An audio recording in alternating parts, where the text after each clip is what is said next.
Ja, is ek doen 3 goeders. Ek doen tuinuitlegte, of soos hulle sê, landscaping, maar dis eintlik maar net tuinuitleg. Ek ou tyd om ontwerp en dan plante en so aan. Dis my grootste liefde, dis eintlik my voedingwerk.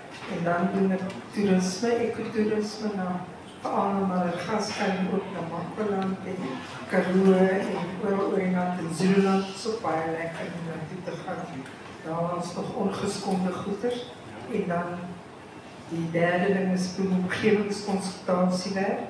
Doen ek veldwerk, kyk wat se plante groei daar, dan sê ek hulle moet nie daar ontwikkel nie, soos hulle nou sonplase wat hulle de aal opsit, maar die Chinese weet al wie's ek en hulle wou my nie daar hê nie, want ek blok hulle ontwikkeling en hulle wou daar in die krisis meer wou hulle myne opsit en toe het ek hulle geblok en toe kom steel hulle my kamera langs my bed in my huis, so ek moet maar versigtig wees met hierdie ouens. Ja, dis af.